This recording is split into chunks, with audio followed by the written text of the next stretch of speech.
Good evening, everyone. Please be aware that the first hour and a half of this meeting will be recorded so that we can put it into our website, our podcast, and our YouTube channel. We record in audio only. Feel free to use the podcast on our website along with your big book as a resource if you missed the study portion of the meeting. The study portion is also listed on the website so you can follow along. Tonight's recap will start on page 85 and end on page 87. And our study will start on page 87 we usually conclude and will end on page 88. Announcements, Trish? I've got a couple. First off, welcome everybody, to those new and to those coming back. It's always good to see people. And if you like what we have and are interested in becoming a home group member, you can feel free to let me know by chat, and I will add you to our home group list. And our next home group meeting, our next group conscience, will be on the third Monday of October. We've had to switch that from the second week. So October 21st at 7:30 Eastern, 6:30 Central, etc. and so forth, in this room. And all are welcome to attend our home group meetings if you'd like to just come along and see what it is we do. But only registered home group members at the time of the meeting are eligible to vote. Are there any other announcements that I'm not aware of? Okie dokie. So good evening, everyone. I'm a recovered alcoholic, and my name is Trish. Welcome to the Lewisburg Primary Purpose Big Book Study Group. To prepare for our Big Book study, let's get focused by having a 3-minute moment of meditation followed by our family's foglight prayer. And I'm a recovered alcoholic, and my name is Alyssa. Thanks for joining us tonight. We're going to start the meditation in a minute, so please take a moment to get situated. Please be aware of background noises when you are unmuted and sharing, so as not to distract others or yourself. We suggest we observe all proper Zoom etiquette. If you wouldn't do it in a live meeting, please don't do it here. And a friendly reminder, absence of profanity offends no one. Please keep yourself muted during someone else's share, and we will call on you to share in the order that the hands are raised. From the foreword to the first edition of Alcoholics Anonymous, we of Alcoholics Anonymous are many thousands of men and women who have recovered from a seemingly hopeless state of mind and body. To show other alcoholics precisely how we have recovered is the main purpose of this book and of this group. For the meditation, some suggestions are to focus on your breath and posture. Breathe in God and breathe out self. Take this time to reconnect with God. Let the craziness of the day drift away and ask God to help you focus on the study.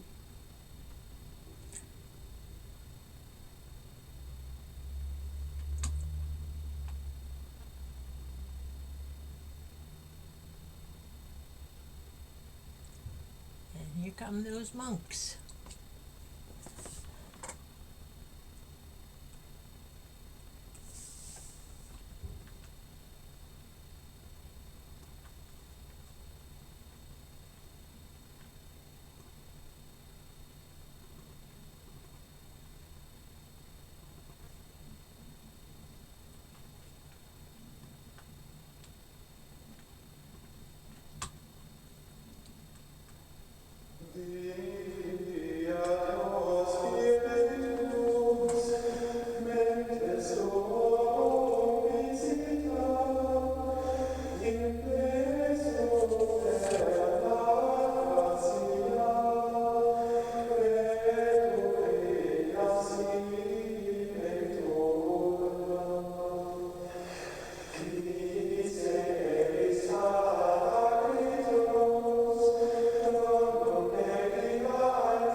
And if you join us for our family's fog light prayer, you can follow along. It is on the screen. God, let your love shine through us like a fog light, so that those that are lost, sick, and dying can find your love through us. Amen. Let's have our secretary's report. Come on in, Lisa. Thanks, Pinky. Hi, my name is Lisa, and I'm your recovered alcoholic secretary. I've asked Kenny to read the recovered statement. We read this notice to explain why many people in this group identify as recovered rather than recovering, and what it exactly means to be a recovered alcoholic. Take it away, Kenny.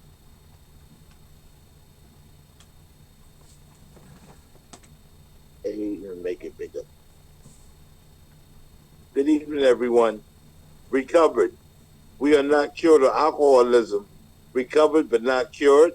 That presents a conflict to some alcoholics. If we were cured, we would be able to drink responsibly. No, we are not cured. The allergic reaction of alcohol will remain with us for a lifetime, but we have been restored to sanity. That was the problem. The main problem of the alcoholic centers in his mind rather than his body. Page 23. We are now saying where alcohol is concerned. Consequently, we have recovered. Thank you. You, Kenny. Thank you for joining us tonight. We meet every Tuesday starting at 5:30 p.m. Central Time with the Gerbil Fellowship Cage. We chatter for an hour before the start of the meeting. Feel free to bring side dishes to share with the buzzards. Our Big Book study starts promptly at 6:30 p.m. Central Time, and we ask that you be courteous and ready to begin at the sound of the foghorn. We take our Big Book study seriously. Because of this, chat will be disabled during the study. In the 1940s, when the only elements to sobriety were God, a Big Book, and one recovered alcoholic working with an untreated alcoholic, the success rate was as follows. From the foreword to the second edition of Alcoholics Anonymous, page XX of alcoholics, page XX of alcoholics who came to AA and really tried, 50% got sober at once and remained that way. 25% sobered up after some relapsed, and the remainder, those who stayed on with AA, showed improvement. Can we have a show of hands of people joining us for the first time? I know we have a few. Thank you and welcome. Yeah, welcome. Hi, John. Hi, Jay. Hi. Welcome. And then the recovered alcoholics. These are your potential sponsors. Is anyone celebrating a milestone this week? Hi, family. My name is Jamie, very grateful recovered alcoholic. And last Wednesday morning, I woke up and somehow miraculously was 34 years sober. And it's all because of Alcoholics Anonymous and you guys. And I love you all dearly. Thank you for my life. Congratulations, Jamie. If you should require a big book of your own, we have large print editions available that can be sent to you by buzzard mail. Delivery time questionable. Please remember to practice our 7th tradition by donating to the group address, Venmo, or PayPal posted in the chat and on the screen. Our suggestion is to purchase a big book and take an untreated alcoholic through the program of recovery. Please visit our website posted in the chat. Thank you, and see you next week.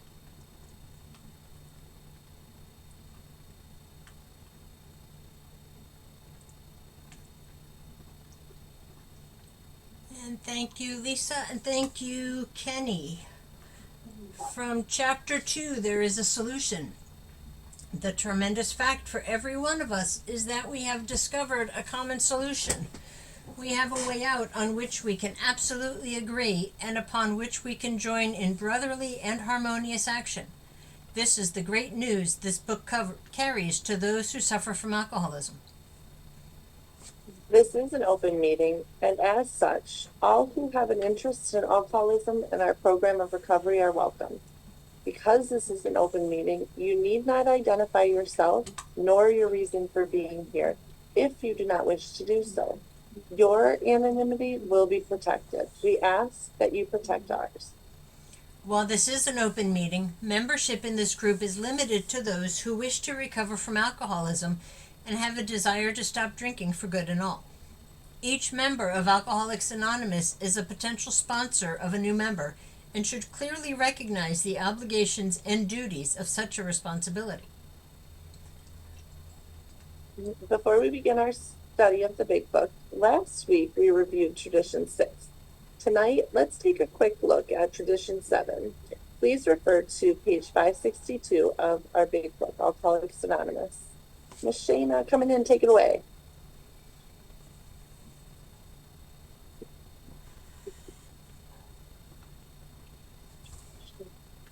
You have no sound. No? Now you're far away.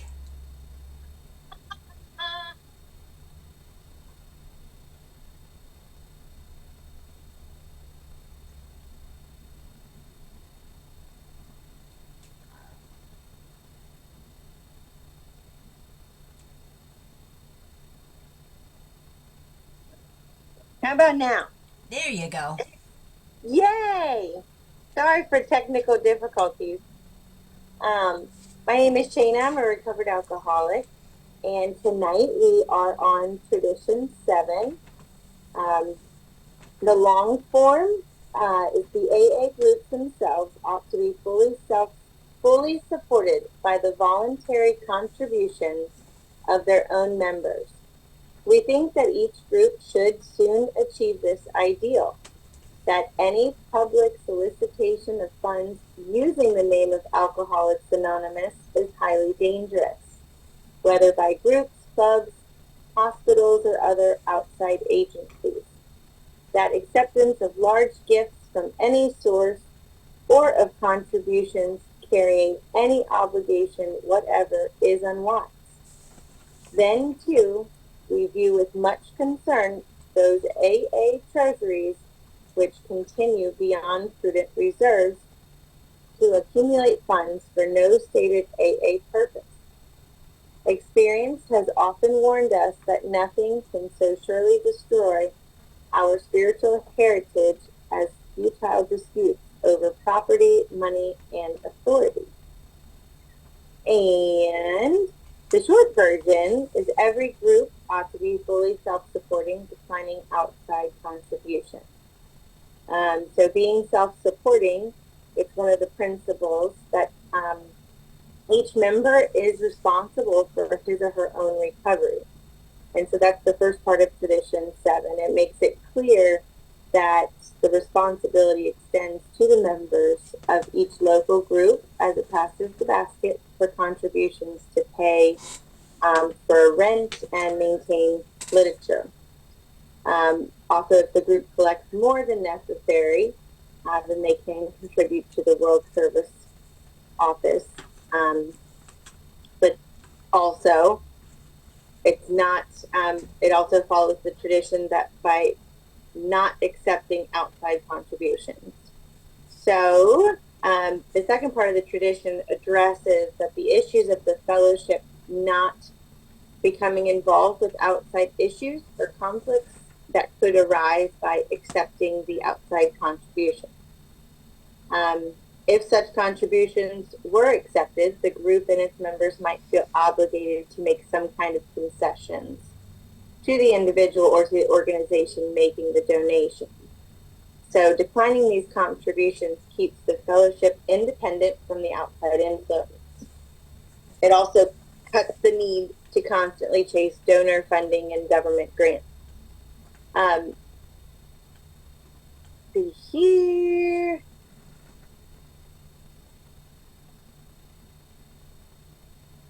So many come to AA at rock bottom without a job or a place to stay. No payment is required at AA, but as the alcoholic gets sober and begins to make progress in other areas of his life, he is able to place a contribution in the basket at a meeting. It makes him responsible for the first time, for many, to take care of himself and to give back to the group. It also enhances our dignity. Some of us, we're not really able to contribute, but and it gives us, like I said, dignity. Let's see. Oh, I have a little guy, and he keeps kicking me. Anyhow, I heard a good example of this when I was kind of doing some research, and the guy had said he had grown up where every time you went to somebody's house, you brought something, and that was just kind of how it was, and not that it's expected. And as he grew up as an adult, he could invite people over, and if you brought a dish, then cool. He said, but it's not expected, because it could go even further. So if you had a dinner and you expected somebody to bring something, then you might expect somebody to clean up after, and you might expect then somebody to pay for the groceries or pay for the meal. It's just, that's not how it is. You enjoy the company, but ultimately you're self-supporting. And I think that's all I've got. I've lost a little bit of train of thought, but hopefully that makes some sense. Thank you, Shana. And now it's time for this week's weekly installment of That Ain't in the Book.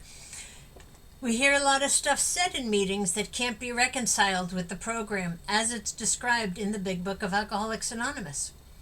What follows is one of the things we often hear, along with what the Big Book has to say on it.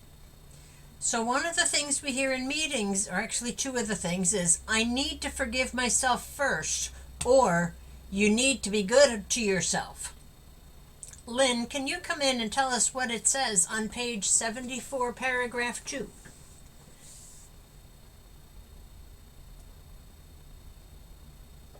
Hi, I'm Lynn, a recovered alcoholic. The rule is we must be hard on ourselves, but always considerate of others. Thank you, Lynn. As we study, please make use of the pens, highlighters, rulers, so that you can share this experience with another alcoholic. In order for us to stay focused as we study the Big Book, we use the Big Book Study Guide prepared by Joe and Charlie and Krusty Cliff of the Dallas Primary Purpose Group.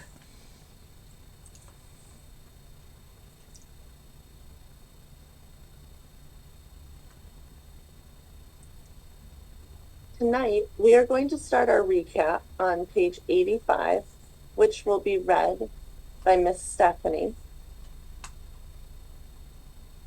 followed by our study portion read by Art. After the page is read, we will ask questions from the imaginary podium. Starting back on our study portion that was read by Art, the answers will be one sentence, unless otherwise specified, and multi-part questions are simply a one-sentence answer, split up by commas, semicolons, hyphens, and other fun bits of punctuation. Basically, in English, what that means is we're going to read the material once through, then dissect the information a second time through the question and answer format. Notice how the language in the questions gives us a new light in which to consider the study material. This is important because hearing the question and rereading the content offers a definite way of comprehending the material covered. After we've completed the study, we open up for comment, questions, and observations based on what was just read. If you have a spiritual experience with the information, you are free to share. Please keep your share on topic and under 5 minutes. At the 5-minute mark, you may hear a timer beep to let you know that your time is finished. However, Big Book study is not therapy.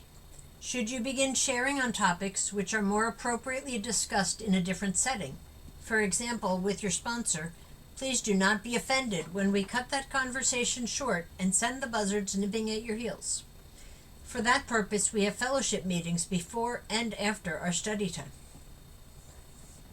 You can never go wrong by commenting on the page's studies, which brings us to the words of one of our co-founders of Alcoholics Anonymous. Sobriety. Freedom from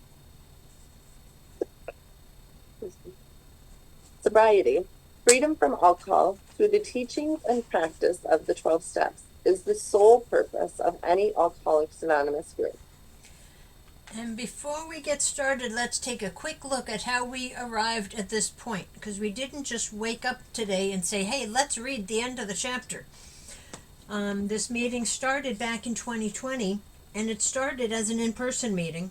And then when the world shut down for COVID, it became a hybrid meeting, and then eventually changed into being Zoom-only meeting. And we start our study each time through on the title page where we see our first promise, how many thousands of men and women have recovered from alcoholism.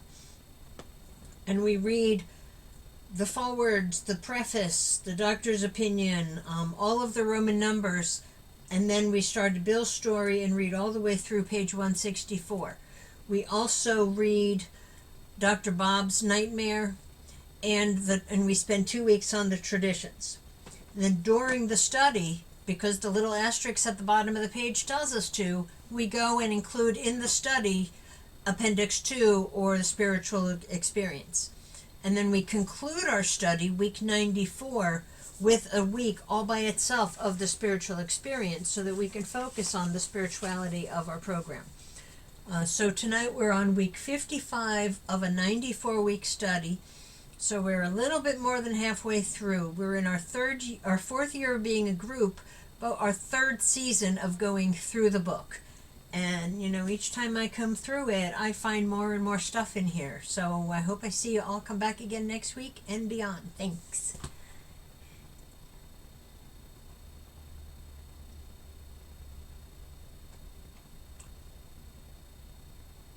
One second.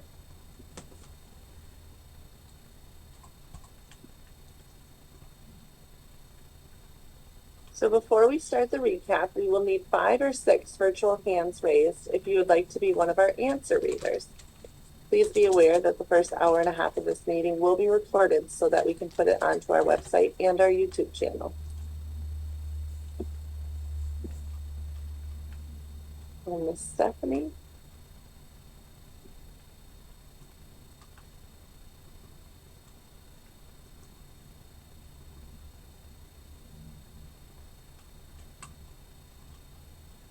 You ready for me? We are. Yes, ma'am.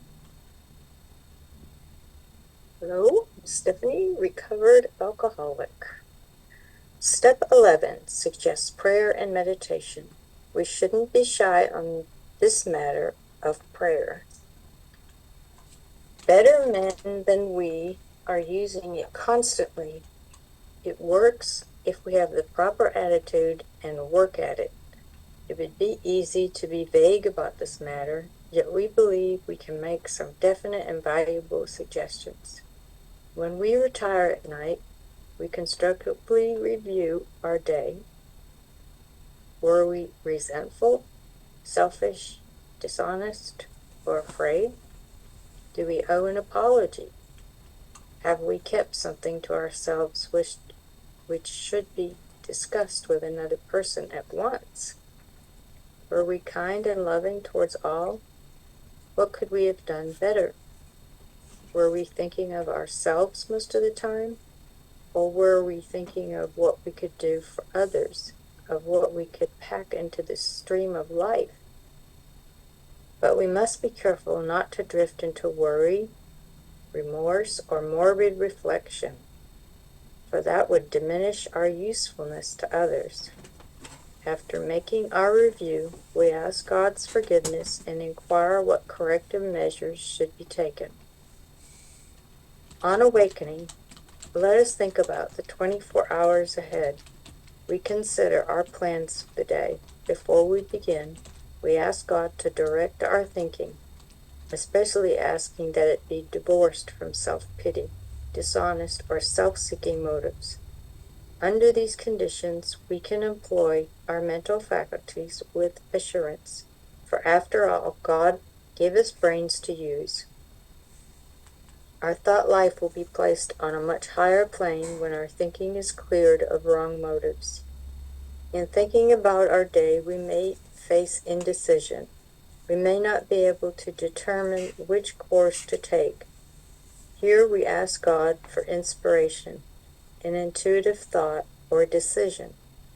We relax and take it easy. We don't struggle. We are often surprised how the right answers come after we have tried this for a while. What used to be the hunch or the occasional inspiration gradually becomes a working part of the mind. Being still, inexperienced, and having just made conscious contact with God, it is not probable that we are going to be inspired at all times. We might pay for this presumption in all sorts of absurd actions and ideas. Nevertheless, we find that our thinking will, as time passes, be more and more on the plane of inspiration. We come to rely upon it.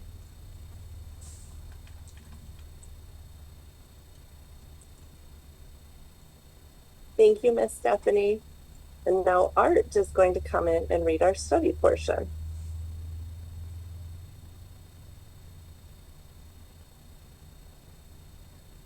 Good evening, everyone. My name is Art. I'm a grateful recovered alcoholic. And we usually conclude the period of meditation with a prayer that we be shown all through the day what our next step is to be. That we be given whatever we need to take care of such problems. We ask especially for freedom from self-will and are careful to make no request for ourselves only. We may ask for ourselves, however, if others will be helped. We are careful never to pray for our own selfish ends. Many of us have wasted a lot of time doing that, and it doesn't work. You can easily see why. If circumstances warrant, we ask our wives or friends to join us in morning meditation. If we belong to a religious denomination which requires a definite morning devotion, we attend to that also. If not members of a religious body, we sometimes select and memorize a few set prayers which emphasize the principles we have been discussing. There are many helpful books also. Suggestions about these may be obtained from one's priest, minister, or rabbi. Be quick to see where religious people are right. Make use of what they offer. As we go through the day, we pause when agitated or doubtful and ask for the right thought or action. We constantly remind ourselves we are no longer running the show, humbly saying to ourselves many times each day, "Thy will be done."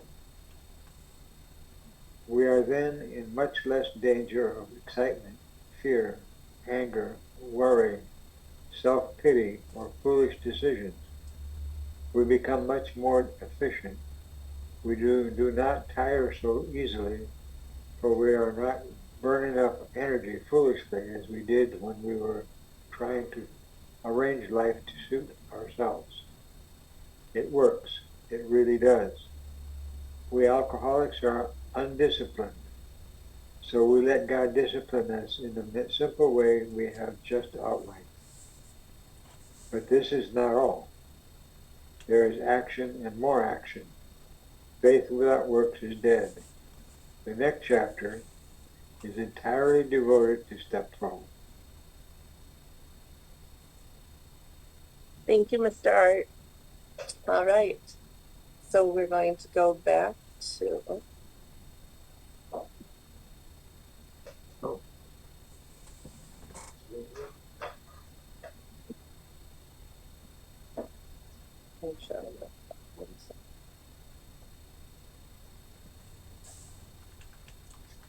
For our answer readers, please speak clearly into your microphones. We will ask the questions from our script by Joe and Charlie and Krusty Cliff.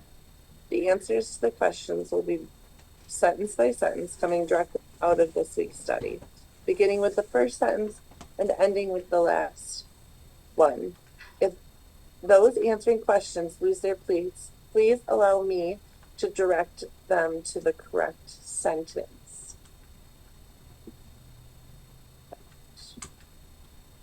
So, starting with Mr. Kenny, this is a two-part question. How do we conclude our period of meditation? And what do we pray for? You're muted, Kenny.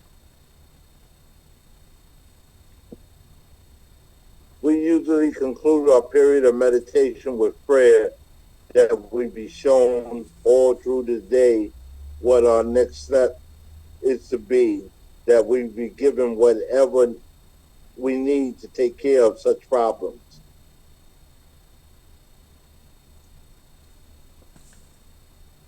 Comments? And I'll be coming in with a couple of comments throughout. And the first one is this part of what sought really means? Is this the practice of the ask?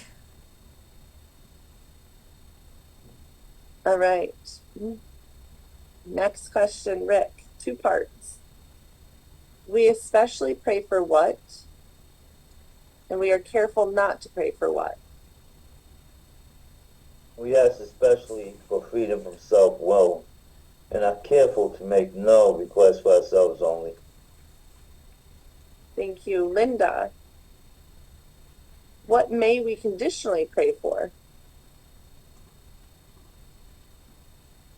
You're muted, Linda. Sorry. We may ask for ourselves, however, if others will be helped. Thank you. And another comment, is this the idea of serving others, putting others' needs ahead of our own? Thank you. Now coming to Art. What are we careful not to pray for? We're very careful never to pray for our own selfish ends. Thank you. Nicole, how do some of us waste our time? Unmute Nicole. And William, you too. Many of us have wasted a lot of time doing that, and it doesn't work. William, why?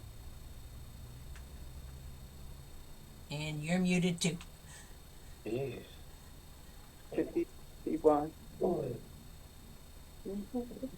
Okay, with circumstance warrant us. Oh, We're sentence sorry, before. The one sentence Okay, before, please.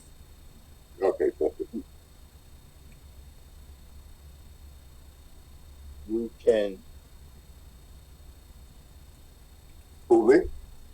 Yeah. Here it says you So can, the sentence William. before, it says you can.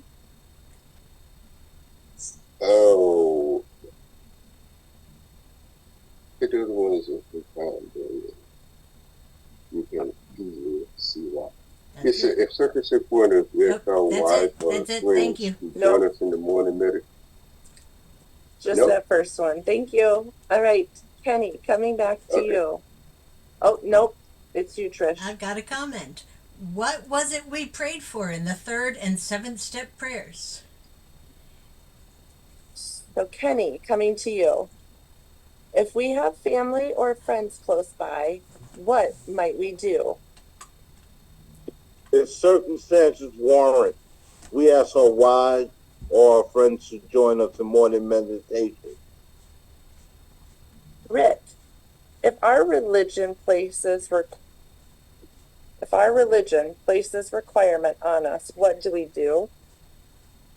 If we belong to a religious denomination which requires a definite morning devotion, we attend that also. Okay, and Miss Linda, if you have no religious affiliation, what can we do? If not members of religious bodies, we sometimes select and memorize a few set prayers which emphasize the principles we have been discussing. Thank you. Art, what may we refer to? There are many helpful books also. Thank you. Nick, what might we find some good suggestions for other reading material? Suggestions about these may be obtained by one's priest, minister, or rabbi. Thank you. William, what should we be quick to do? Be quick to see where religious people are right. Thank you. Kenny, should we take advantage of their generosity? Make use of what they offer. The next is the 11-step prayer out of our big book. Often people refer to the prayer of St. Francis as the 11-step prayer. However, this is the original prayer. We have to remember that the 12 and 12 was published 16 years after the big book. Thank you. Rick, coming to you. When we are upset or confused, what do we pray? As we go through the day, we pause when agitated or doubtful and ask for the right thought or action. Just pausing is not enough. We must ask for direction as well. Miss Linda, two-part question. What must we remember all the time? And what else do we humbly pray? We constantly remind ourselves we are no longer running the show, humbly saying to ourselves many times each day, thy will be done. We're learning to trust God with everything. Art. By doing so, what are we promised? We are then in much less danger of excitement, fear, anger, worry, self-pity, or foolish decisions. Is this another promise for us? Yes. All right, Nicole, will we be able to get more done? We become much more efficient. Thank you. William, why will that be so? We do not tire so easily. Cool. Keep going. For we are not burning up energy foolishly, as we did before when we was trying to arrange life to suit ourselves. Thank you. Kenny, what is the next promise? It works. It really does. It does. Thank you. Rick, we alcoholics are what? We alcoholics are undisciplined. Miss Linda, how do we let God discipline us? So we let God discipline us in the simple way we have just outlined. So another comment. What has just been outlined is the program of recovery through the first 11 steps of Alcoholics Anonymous. We need only to continue this outline of action to grow spiritually. To confirm that, read the last sentence on page 14, and let's go there now. So if we could keep your finger in page 88, but take a quick flip over to the bottom of page 14.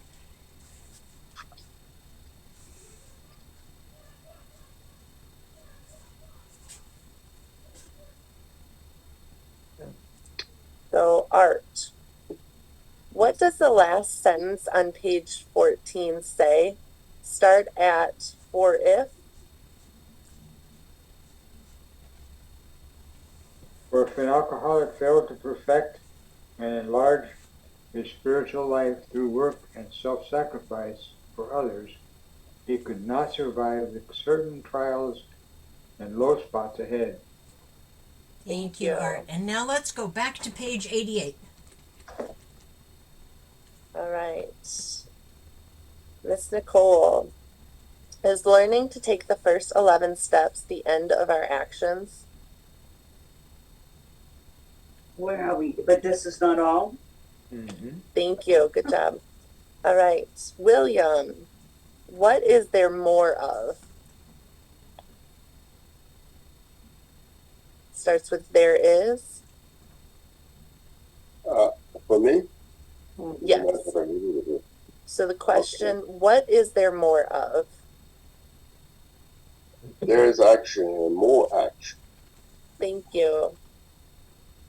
All right, Kenny, what is dead? Faith without works is dead. Thank you. Rick, what is chapter 7 about? The next chapter is entirely devoted to step 12. Awesome. All right, thank you, answer readers. Thank you so much, everybody who answered questions. You can lower your hands. Unless you're coming in to share on the experience you have with this portion of the book that was just read. Please feel free to share. Please be mindful of your time and that others may have their hands raised and are waiting to share. A friendly reminder as we share, absence of profanity offends no one. We are now open for questions, comments, observations, and spiritual experiences based on what we just read.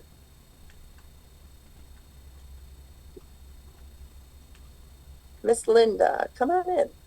Hi, my name is Linda. I'm an alcoholic. Interaction is just exactly what it says, interaction. And it talks a lot about the spiritual condition. It talks a lot about the thinking. And it talks about, and I wrote it down, what someone said, learning to trust God with everything. Yes, we do. And if I take my will back, then it's going to be a tug of war back and forth with God. And I need to have all that trust in God. Then it won't be a tug of war. You know, I can calmly give it to God, and I will calmly wait and be patient for God to work it out and not need to know everything in the outcome. It's not my business, you know, and I wouldn't understand if God was to explain it to me anyway. So I have to turn that will over to God. I have to trust God 100%, and I have to keep moving forward. And my spiritual condition, for me, that is the closeness with my God. You know, there's a thing of test for self will, test for God's will. What is it going to be today?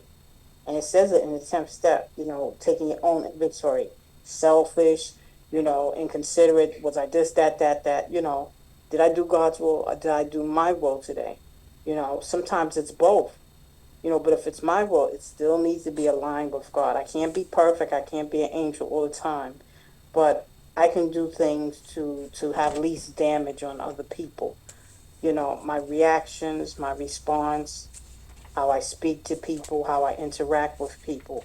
And if I don't have a closeness with God and I'm not practicing, you know, the test for self will and the test for God's will, if I don't put that up first in my mind, then I'm not doing God's will. And it's all here in interaction.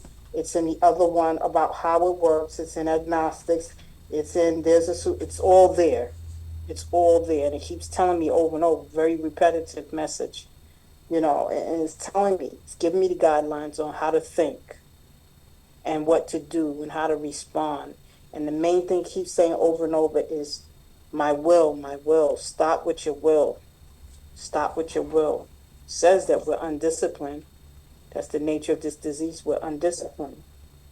So if I'm following God's will, it'll be less damage, it'll be less problems.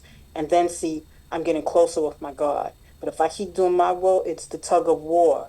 It's the arrogance, it's the pride, it's the ego. It's me thinking I know better than God, and that's insanity. And then see that's a blocker. Those are blockers between me and my God, getting closer to God. And if I've been doing something the same way for so many years, yeah, it's going to be hard for me to give that up, that kind of behavior, that kind of mentality. Yeah, it's going to be hard for me to do that. But I can do it. I have to be willing, taking baby steps, and no one in the rooms is perfect. No one in the rooms is going to be fixed and 100% on the ball, on the beam all the time. No, but majority of the time I need to be. The majority of the time I need to be, and I need to take my own inventory. It says it. Continue to watch for selfishness. That's the self. That's the ego. Dishonesty. Am I being honest? Am I going back into that lying bag? Resentment and fear. God hasn't given us a spirit of fear. And resentment, what am I getting upset about? That's ego and pride. And those character defects will, it'll block me from getting close to God. It says it right in here. It says love and tolerance of others is our code. And for some people, we have to give a little bit more love and a little bit more tolerance because they are really unbearable. We can't change them. We have to accept them, but there's a way to deal with it. And I noticed that my relations with people and how I handle things was so much more, what you might say, I put more value to it and it was more meaningful. And I forgot what the word is that I'm trying to use to describe. Um, it wasn't so damaging. It was a much better solution. It was a better way of dealing with things because of this program, because of these steps. I had a situation where someone they were trying to bait me, and this guy was yelling and carrying on, and it was all his pride and ego that I was listening to. So I let him carry on. And then he said, well, you didn't answer me. You didn't answer me. And it's like, no, I didn't answer you because I'm not a fool. I don't have to, accept every invitation to a fight, or argument. And because I kept my cool, he got in a lot of trouble. He got in a lot of trouble. He had to write a letter of apology to me. And I said, the reason why I didn't answer you is because of your tone. And I'm waiting for you to calm down so we can talk about this in a more civil manner. I said, because I see that you're really, really angry. And he just got so upset and he hung the phone up because he didn't get the response, the reaction that he wanted. He figured if he yelled, I'm going to yell back. I didn't. I pulled back and I just listened. And I said, your tone. In other words, this is unacceptable how you're talking to me. This is unacceptable that you're a grown man and you're throwing a temper tantrum. This is unacceptable that you really think you're so important and you can talk to people like this and they're going to tolerate it. And I had to put my foot down. It's like, I really don't care who you are. And this was in a workplace environment. My attitude was like, I really don't care who you are, but you're not going to talk to me like that. Being a bully, trying to intimidate me. Doesn't work like that, And so long as I follow these steps and this 10th step, and I learn how to, restrain a pen and tongue, especially my tongue, I will be okay. Doesn't make a difference what someone tries to do to me. It will not affect me. I will come out better, smelling more like roses rather than like dog do, because I turned around and I threw a temper tantrum with them. I got on their level and I got into insanity. I like what it said here. It's like we're just spinning our wheels. It says that we become more and more efficient. We do not tire so easily, for we are not burning up energy foolishly as we did when we were trying to arrange life to suit ourselves. In other words, if my pride and ego would have got the best of me, I would have reacted. And I like this right here because it more or less sums it up, that situation. I wasn't stressed and I wasn't burnt out and worried at the end of the day. It was like, you're gonna be held accountable. You're gonna know not to talk to me like this. You're gonna learn to hold your temper. You're gonna learn to stop bullying people. And some people, they've been doing certain behaviors for so long and they've been getting away with it. And then there's always that one person that checks them. And he needed to be checked. That was unacceptable. I got a program today. I know how to deal with difficult people because of my steps, because it tells me to look at me, to look at my side of the street. I can't control him, but I can control me and how I respond. So thank you for letting me share. Thank you, Miss Linda. Glad you're here. Thank you for sharing. Jamie, ask you to unmute. Come on in and share with us.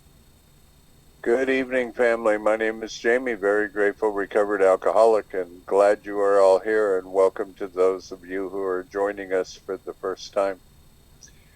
I want to talk about the entirety of the chapter overall for just a second before I move into tonight's pages. So, in just 16 short pages, of which it has taken us about 8 weeks to go through, we cover the directions for taking 7 steps from step 5 to step 11. And so many people look at the big book and say, it's so hard, it's too much, I can't do it.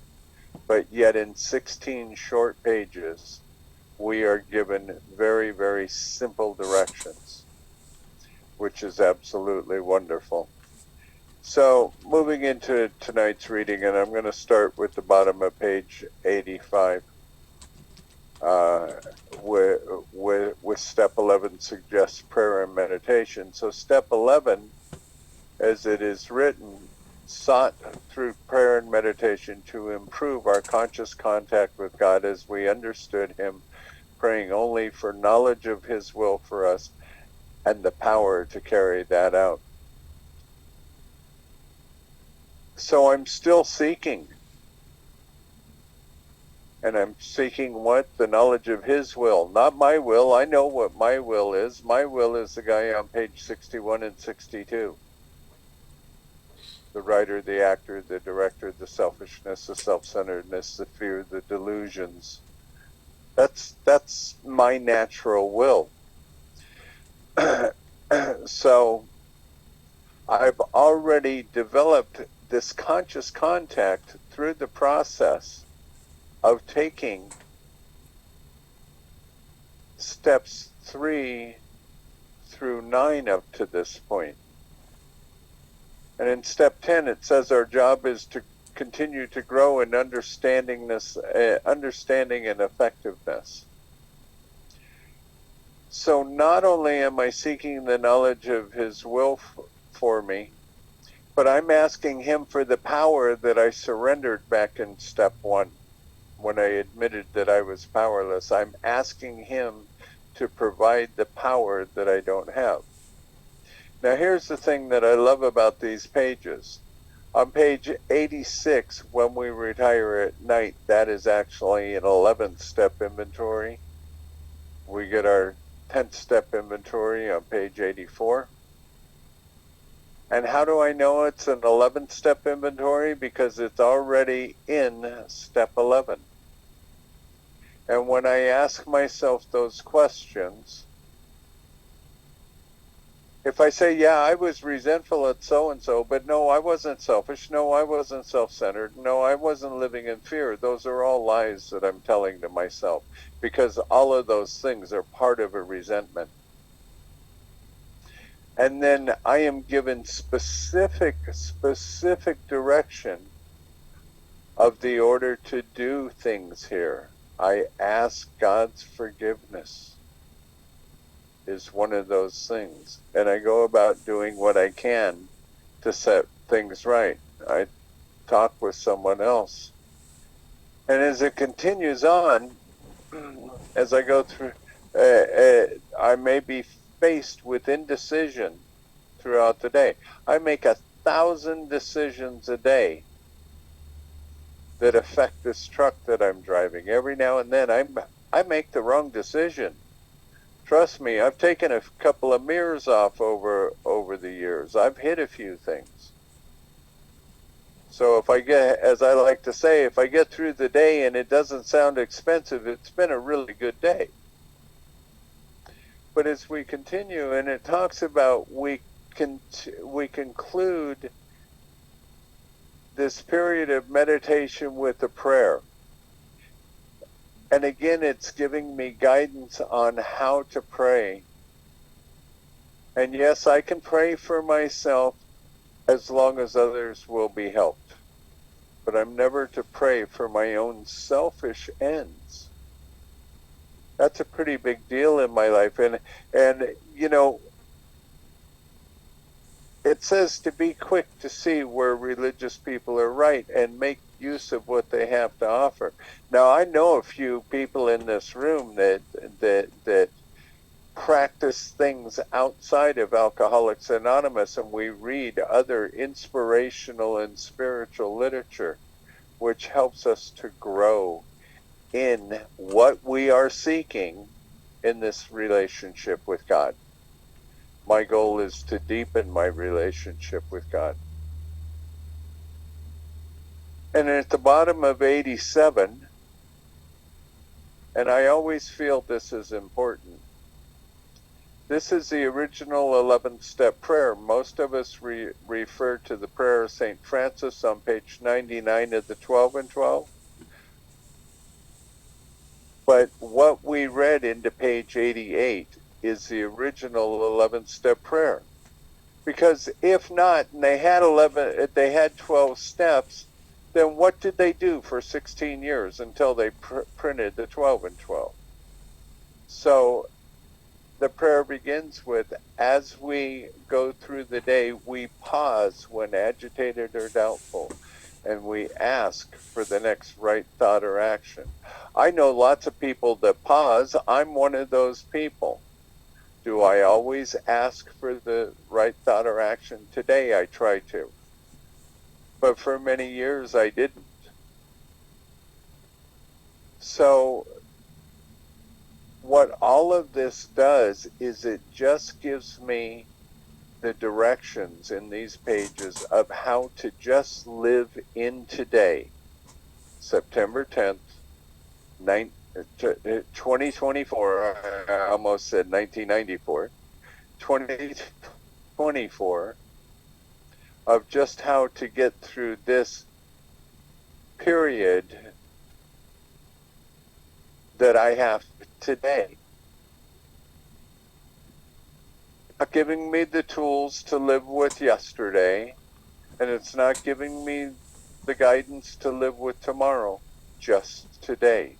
And I love how it goes on to say, we constantly remind ourselves we are no longer running the show. We are then in much less danger of fear, excitement, worry, and so on. And you have me at a disadvantage tonight. I don't have my big book in front of me, so having to paraphrase.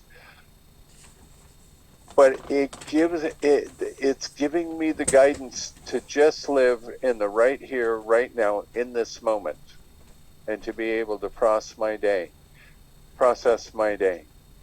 And what that allows me to do is treat the rest of God's children in this world well, hopefully. And it goes on to say, it works, it really does. I find the next sentence extremely important in life. We alcoholics are undisciplined, so we let God discipline us in the manner we have just outlined.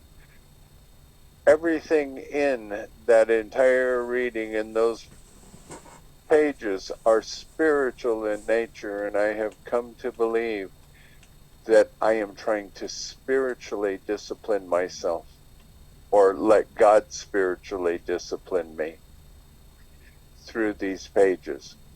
Because left to my own devices, once again, I will turn into the man on page 61 and 62. And I spend a lot of time with several folks in a morning meditation where we read these pages every day.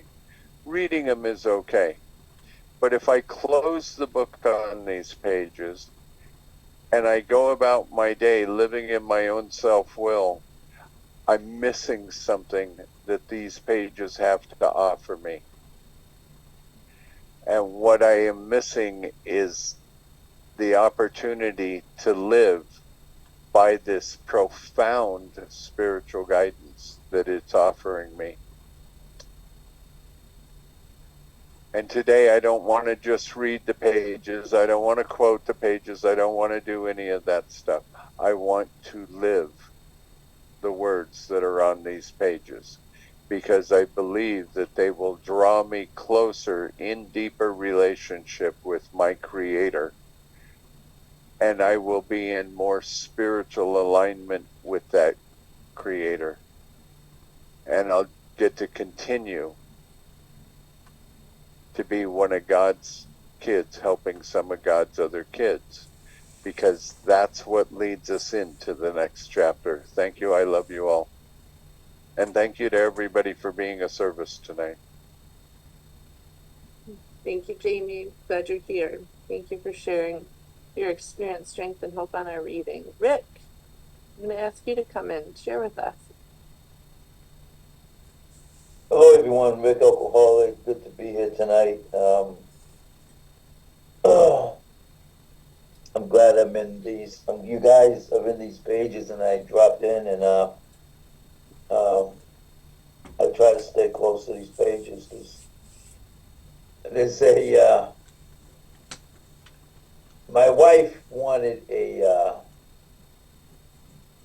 new tea kettle. With this, she bought it a couple of months ago. It was the one you don't put on. You fill it up. You put it on the stove. You turn on the stove, and then when it boils, you have to shut it off, and it may whistle for a while. So we got a new one now. It's got its own heating element, and when this thing comes to a boil, it automatically shuts off. I want that button. I want that button in me. But I want it to work before things get to a boil, because when as I go through my day, I don't pause. I don't, and I don't. When we pause, wait a minute. As we go through the day, we pause when agitated or doubtful. We ask for the right thought or action. I don't do that right away. It's not until I've trusted some more over something, without hollering at anybody. I'm carrying it, and man, you let the stuff go, and because of this program, and because of this, I'm in this book all the time. It's rare. In fact, I haven't got a chance to sit down and read it by myself, and I'm grateful for that. I've read it with 3 times with two others that I take through the steps. This meeting here, and tomorrow night I know I'll be reading it. Big book meeting. It's small. They're all small, these book meetings, and that's fine. Smaller than this thing, than what you guys are. In fact, this is a crowd compared. But I like that. If people don't want to come to them, that's fine. Because I like the ones where we read and pause and discuss. This happened some time ago. A good friend of mine in this program here, got 2 or 3 years more than me. He walked up to me, put his arm around me, and he says to me, "Ricky, never pass up the opportunity to keep your mouth shut." And there was a time when you'd say something like that to me, you'd get into an argument, but I remember cracking up. And here's the thing, I remember leaving and saying, "What the heck did I say?" It doesn't matter anymore. It really doesn't. The fact is these principles in all my affairs to go through these pages all the time. This is a book that was not built for a bookshelf. It's like a contractor with a tool belt. There's some tools that stay in the tool belt. They never get put back into the toolbox.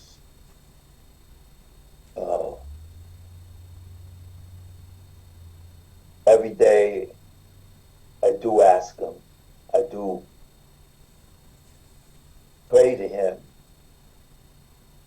to help me keep moving along. There's a gentleman I know, he's not coming these days. He's got like 47 years. I don't know if something happened in his home group or whatever, but we do text back and forth every day. new prayer to God. God, you see my future, I don't. If you think anything, if you see anything coming towards me that may want me to do the same thing, to walk away, please intercept that pass. Don't let it reach me.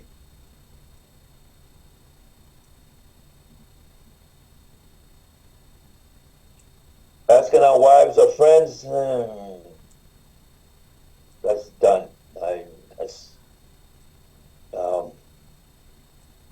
The prayer I do alone. I don't get on my knees. My knees won't tolerate it. I do sit in a chair and talk with them in the morning. Sometimes I read prayers. And I ask them to guide me through my day. You know, I've been asked to, there's a meditation meeting, that's 20-minute meditation on Zoom that I try to visit, and they asked me to do come in and share for 5-10 minutes, and I'll need that. I'll be back home in Massachusetts this weekend. A buddy of mine and his son got through building a 1984 SS Monte Carlo, and the son wasn't with him, but he took it, and I don't know if he was speeding or what, but he crashed it and died. I've already talked to some people, a bunch of people that used to hang together in the 70s. I already talked to two. Two are in the program. So we're grateful for that. We'll probably go to a meeting afterwards, during it. I don't know. God has always got me. You know, but these pages here,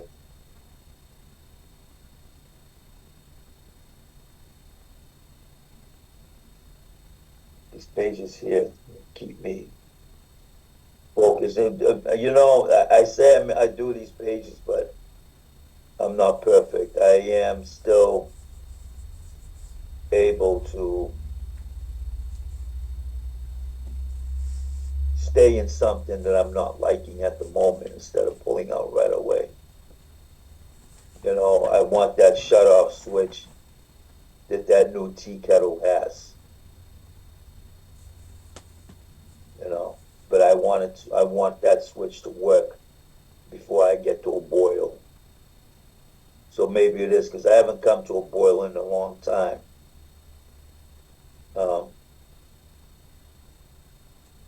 So anyways, I'm just looking for stuff to ramble about. There's every sentence we read tonight, especially in the study portion, I would like to share on, but I'm gonna shut up and listen to you guys. Thank you. Thank you, Rick. I'm glad you're here. Thank you for sharing that experience too. Yeah. On page 88, line 8, he came in one day with that on there, and it inspired me to put that on there because nobody can say my name right. And today I can say that is my experience as a result of taking the action. So you will forever be in my heart, Mr. Fireman Rick. All right, Trish, come on in and share with us. Glad I passed it on. Hi, everybody. I'm Trish, and I'm an alcoholic. And, you know, I always try to start my day with prayer and some meditation. Could it be more? Sure. But where it says we conclude the period of prayer and meditation, that we be shown all through that day what our next step is to be, I try to find myself all through the day in that prayer and meditation.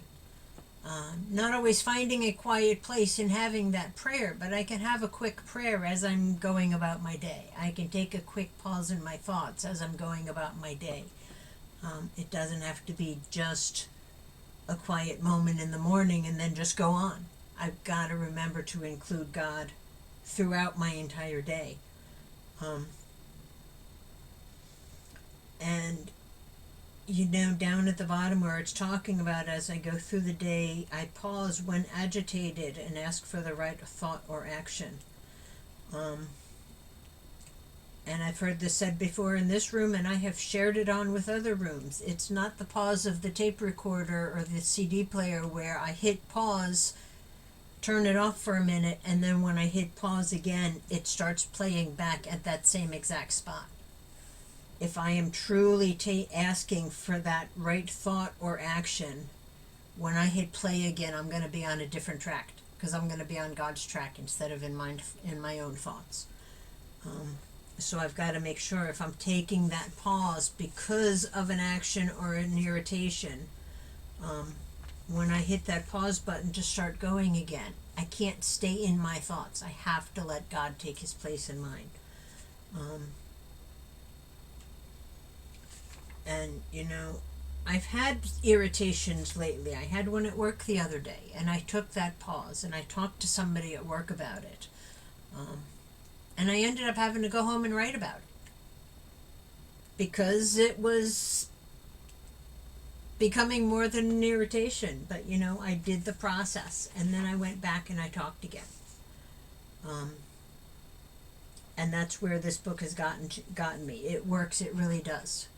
Taking these steps, allowing myself to see and recognize when I am agitated. Do I need to go back and put it in writing and do a full fourth step on it?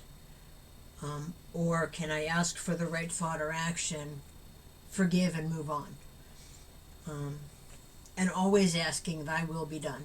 Because if I'm doing my will, it's probably not going to end up pretty.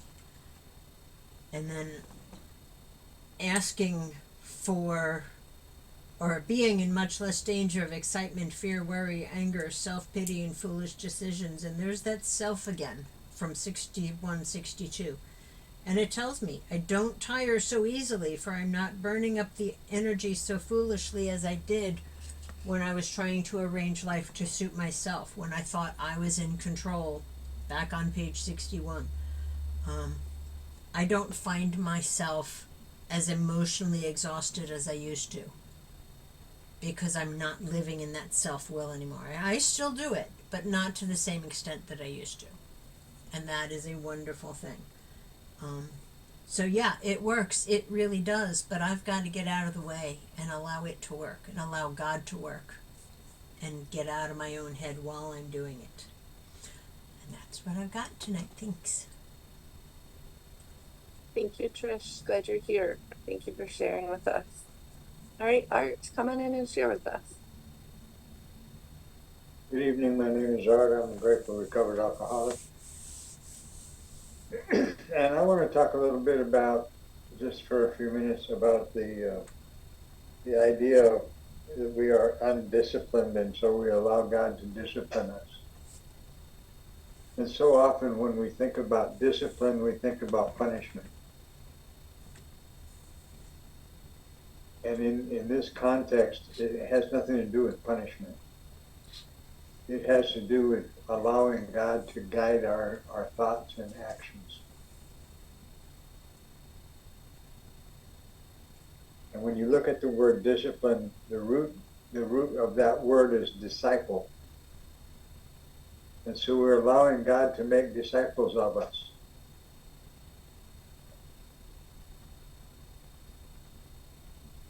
And one of the ways of discipleship is to be a follower of whoever is the leader of the group. And so we allow God to become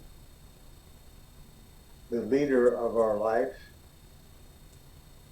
and to make disciples of us. And that's the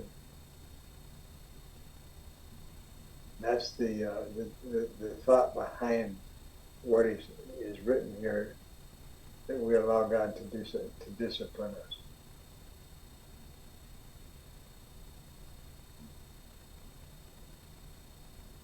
And so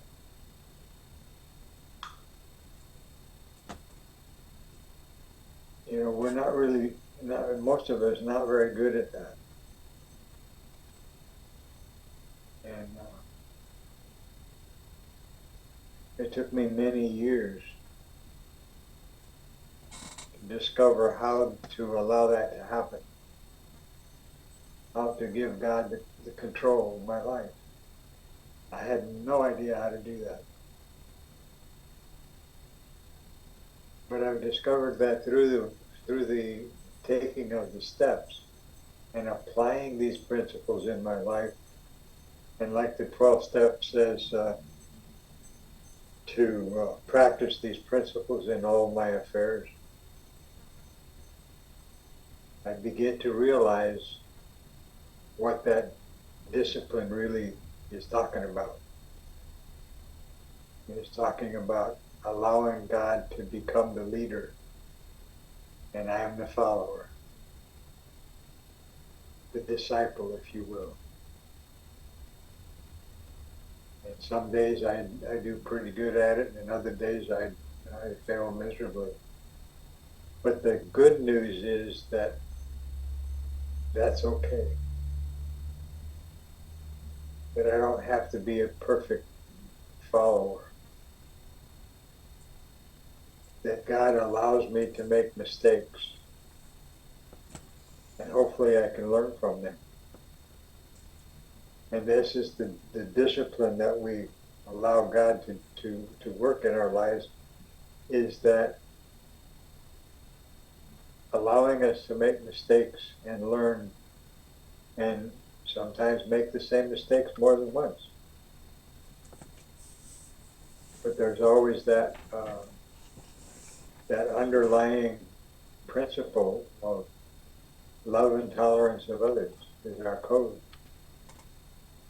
And this is how we develop that discipleship, if you will. So that's what I wanted to say this evening, and I'll turn it back to whoever's next. Thank you. Thank you, Art. Glad you're here. Thank you for sharing with us. All right, William, come on in and share with us. My name is William Alcoholic, and thank everybody for sharing. Thank everybody for being here tonight to help us stay sober.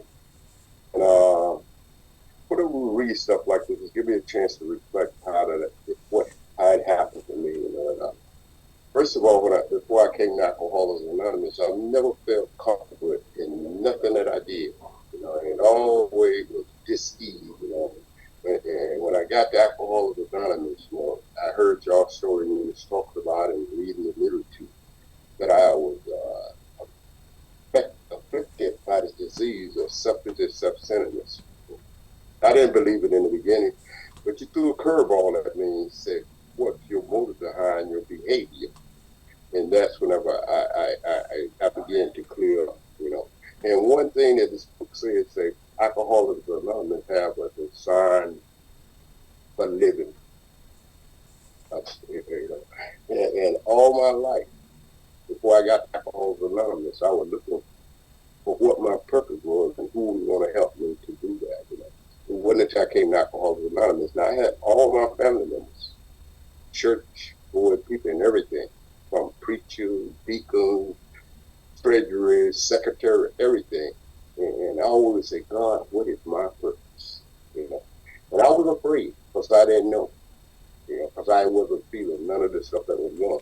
But once I came here, I began to feel these things that say that. And it was through this program that I discovered myself and I discovered God, on my understanding, not the one that I grew up with. So as I began to go through here and stuff like that, I began to utilize what I have been taught. Now, I'm not perfect with it. I'm not perfect at all. But one thing for the 24 hours that I've been here, I never thought of drinking, because I learned how to utilize it. Definitely in the morning, when I first woke up in the morning, I started to direct my day. A lot of times things I say that don't come out the way I want it to be, So I look for what is the purpose of that. Am I working on patience, tolerance, or these other things, And I like the part where it talk about God consciousness and become disciplined and become talking about the sickness, my sickness. Here, where it reads something like this. On this page, say, our working, we think about the 24 hours ahead. We consider our plan for the day. Before we begin, we ask God to direct our thinking, especially asking it to be divorced from self-pity, dishonest, or self-seeking motive. Under these conditions, we can employ the mental faculty which are sure, for after all, God gave us brain to use. Our thought life will be placed on a much higher plane when our thinking is clear of wrong motive. And you know, as I go through life, every day I get up and I do whatever I've been taught to do, prayer and meditation. I circulate. I got about 30 people. I circulate some inspiration stuff to them. And then I get response from those people. I get inspirational from quotes from people. I get inspiration from the Bible. I get inspiration from the thing. And it sort of put me in that place where I'm at peace. And I go out with whatever I need to go out with. Now, whenever that changes, you know, whenever I start judging people, when I start criticizing people and saying these things that that craps up in my alcoholism head, because I still got the ism, even though I'm not drinking, you know, when it come back. But I'm much better than I was when I walked through the doors of Alcoholics Anonymous. The first thing I asked God to do, forgive me. God, forgive me. You know, and it's sort of most of the time it get me back to where I need to be as this person, to be out there, to be supportive to other people, helping other people whenever I can. You know, not always that it comes when I think I can help it. You know what I mean? But I don't begrudge them. I don't hold them. Try not to criticize them, because that would be back to my selfish and self-centered motive. So I have tried to utilize this program that's been laid out to us, you know. And you know, in the time that I've been here, I found more peace within myself when I utilize this program than I ever did before I used it, you know. So for that, I'm grateful, you know. And I continue to learn, and I continue to grow. I continue to grow, and I continue to read. I continue to show up the big book reader. I continue to work on myself, you know. And definitely, if I go against the grain, it become anger, jealousy, resentment, all those negative things that lead back to drinking. Because when I got here, y'all told me, say, the old timer that I was around, it's only 10% of the drinking weed. The other 90% is your thinking, you know. And your thinking will get you in trouble every time, you know. So I got something to use now. And like I said, God gave us a brain to use, you know. But the proper use of that brain to conform with God's will. And definitely in the next step, I truly believe I got a sixth sense back. I got a sixth sense back. And I believe I'm not unique. I'm no different than anybody else. I believe babies got it, you know. If they feel like you're going to be a home to them, they'll let you know by crying or hollering or doing anything they can to alarm. Oh, I don't want you near me. Yeah. So I'm grateful that, you know, that I could well, what Alcoholics Anonymous have done with that. Now, since I did that, I could go any place. Right now, I don't work no more. In my community, the place I hang out at, the wife, the gyms, or wherever at, and I could be just another human being. In a meeting too. Just another human being there to do whatever I can to help somebody. So thank you. Thank you, William. Glad you're here. Thank you for sharing with us tonight. Xavier, come on in and share with us. Hey, good evening, everyone. Xavier Alcoholic. Glad to be here. You know, the frustration I have with a lot of the big book in general is it's similar to like the Constitution. It's very vague and people interpret it differently. And when you hear throughout the book, you hear different people share. It's good because my experience is people tend to apply what they read to their life, and they share their experiences, and I appreciate that, but it's not I always like exact instructions, and there are some somewhat specific instructions, but it is frustrating. So I'll give you an example.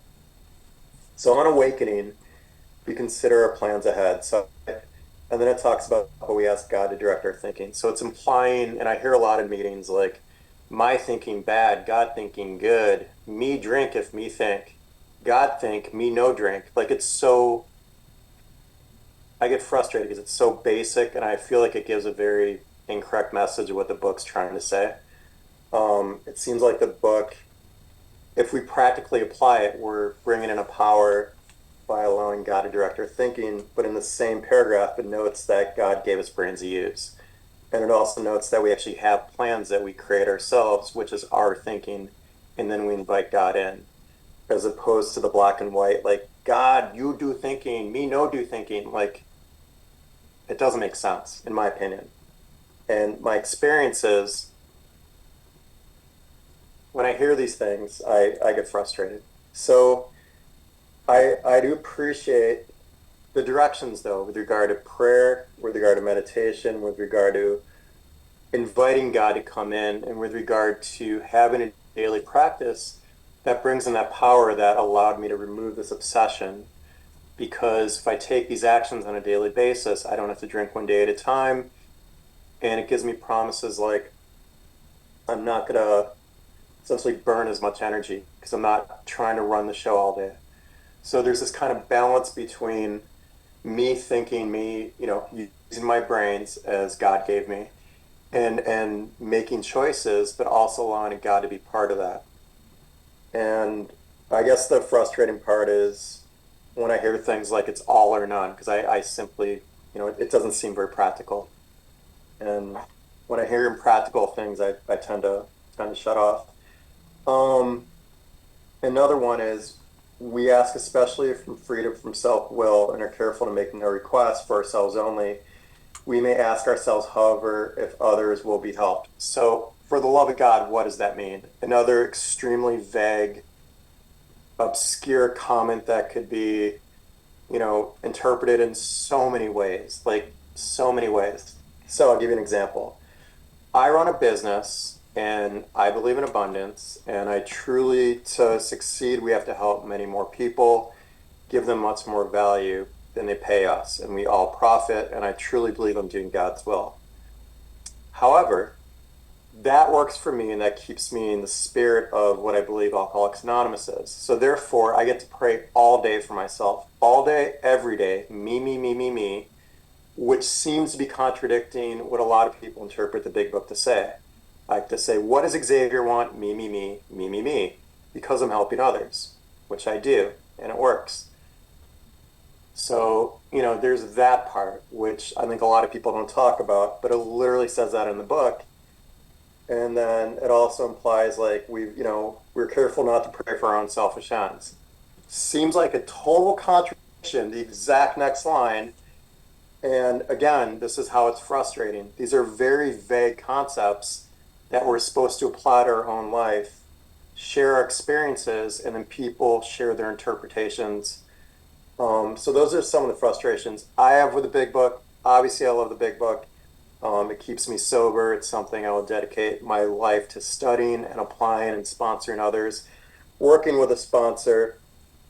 But for the love of God, I do not like directions when they're very inexact. Much like the Constitution, extremely vague. That's why you have attorneys that are always reinterpreting it.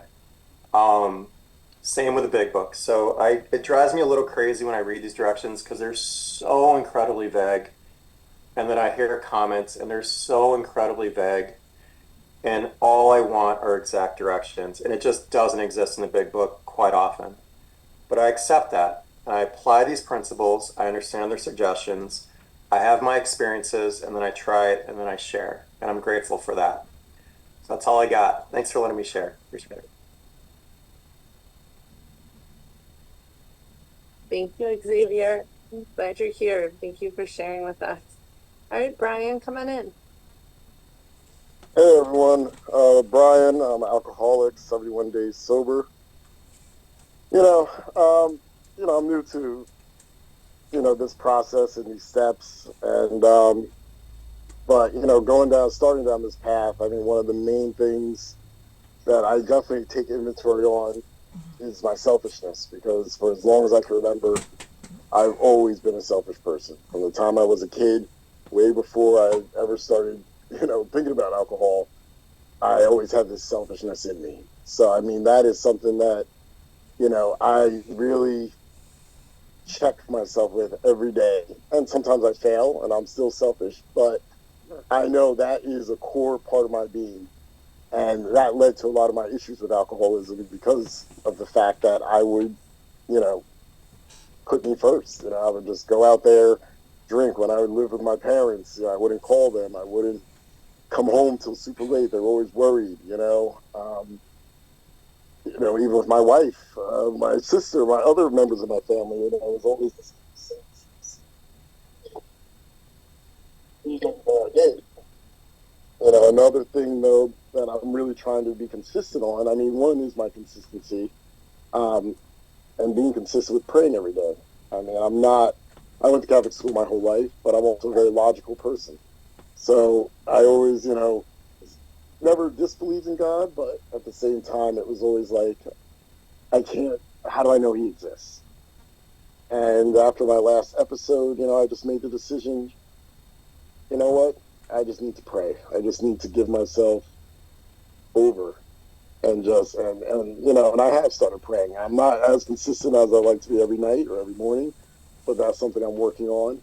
And I feel better. I feel lighter. I feel more in the moment. I have my daughter here, and we just moved, and it's just a lot of optimism, a lot of positivity, because I'm addressing that selfishness. I feel good about matching myself and doing the opposite. This Saturday was a perfect example. A coworker of mine came in from another state, and his birthday was on Saturday. He invited me out. It was 10 o'clock at night. And yeah, I don't know when I'm going to see him again, right? Or have the opportunity, because he lives in Texas. But I mean, it was 10 o'clock at night. It was late. My wife is pregnant. We have a 9-month-old. We just moved. The house is a shambles. We just spent a lot of money. This place, I was looking at the menu, it's expensive. A year ago, 2 years ago, 3 years ago, I would have been out there. I would have gone. I would have been, no, when am I going to see him again? And that would have been how I rationalized it.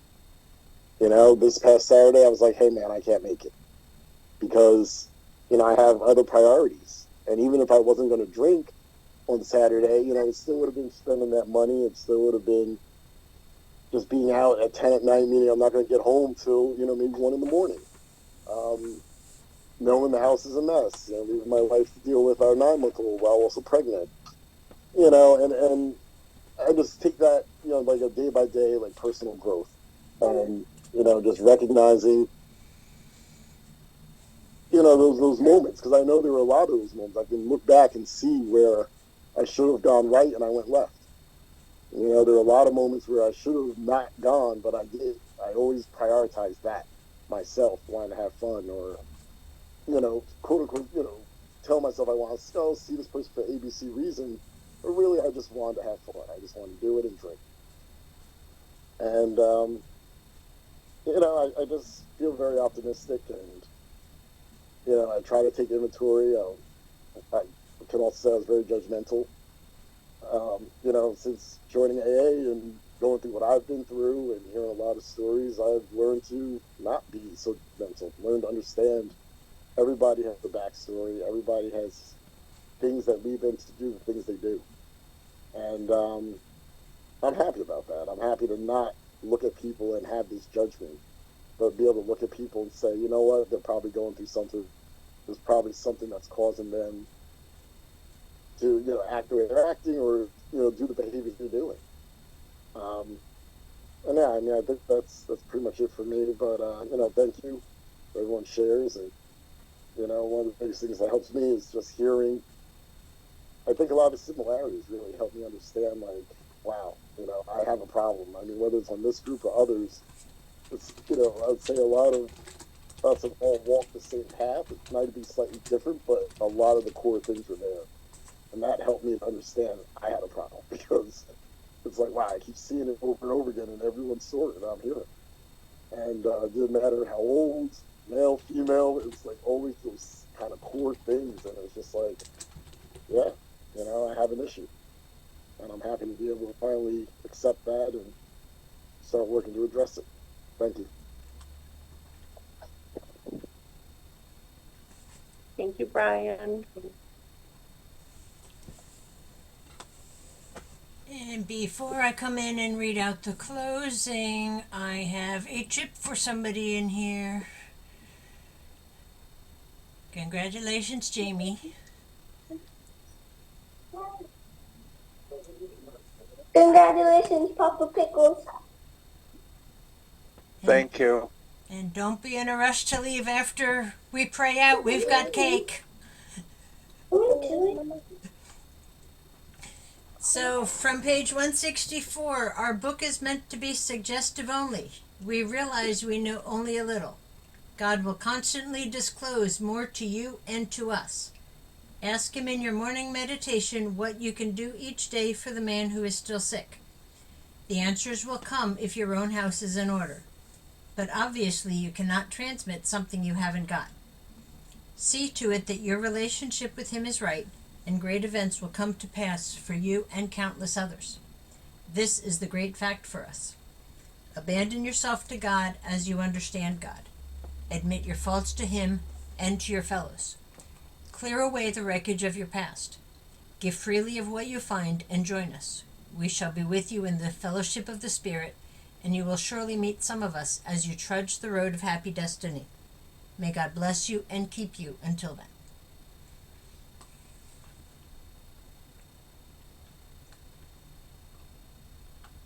All right.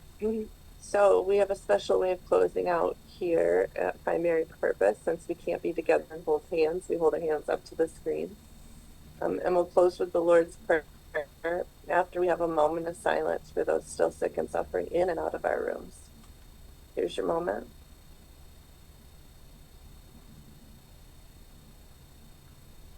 Who brings us from shame to grace if we let Him? Our Father, who who art in art in heaven, heaven, hallowed be thy hallowed name. be thy name. Thy kingdom Thy come, kingdom come, thy will be Thy will be done on earth on as earth it as is it in is in heaven. heaven. Give Give us us this this day day our our daily daily bread, bread, bread. and forgive us our Forgive us our trespasses, trespasses, as we as we forgive those who forgive trespass those who against us. trespass trespass against against us. us. And lead And us And not lead into us not into temptation, temptation, but deliver us from evil. deliver us from but evil. For thine For is the thine is the kingdom, for thine kingdom, is the the power, kingdom, power, and the and the glory, glory, forever and ever. forever and ever. Amen. Amen. Amen. Amen. Thanks,